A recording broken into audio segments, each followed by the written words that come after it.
ಲೇ ಆಫೀಸ್ಗೆ ಹೋಯ್ತಾ ಇದ್ದೀನಿ, ಬಾಗ್ಲಾಕೋ, ಹುಷಾರು.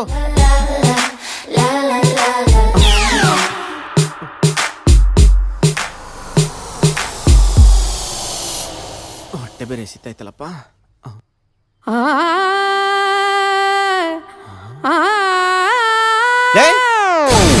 ಏನ ಮಾಡ್ತಿದ್ಯಾ?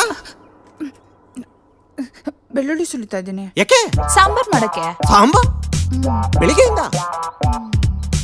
ಓಹೋ, ಸಾಂಬಾರು. ಒಂದ್ ಕೆಲಸ ಮಾಡು, ಇವತ್ತು ಬೆಳ್ಳುಳ್ಳಿ ಸುಲಿದಿಟ್ಕೊಬಿಡು, ನಾಳೆ ಈರುಳ್ಳಿ ಕಟ್ ಮಾಡ್ಕೊ, ನಾಡಿದ್ದು ಟೊಮಟ, ಆಚೆ ನಾಡಿದ್ದು ತರಕಾರಿ, ನೆಕ್ಸ್ಟ್ ಡೇ ಕರ್ಬೇವಿನ ಸೊಪ್ಪು ಕೊತ್ತಂಬರಿ ಸೊಪ್ಪು ಬಿಡಿಸಿಟ್ಕೊ. ಆದ್ರೂ ನೆಕ್ಸ್ಟ್ ಡೇ ಬೇಳೆ ತೊಳೆದ್ಬಿಟ್ಟು ಕುಕ್ಕರ್ಗೆ ಇಟ್ಬಿಡು. 3 ವಿಸಿಲ್ ಕೂಗುತ್ತೆ, ಅಷ್ಟ್ರಲ್ಲಿ ನನ್ನ ಎಣ್ಣನೂ ಬಿದ್ದಿರುತ್ತೆ.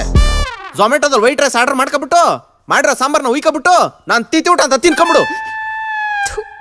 ನೆಮ್ಮದಿಯಾಗಿ ಸಾಂಬಾರ್ ಮಾಡಕ್ಕೂ ಬಿಡಲ್ಲ, ಉಪವಾಸ ಬಿದ್ದು ಸಾಯಿ. ನಾನು ಹೋಗಿ ಮಲ್ಕೊಂತೀನಿ.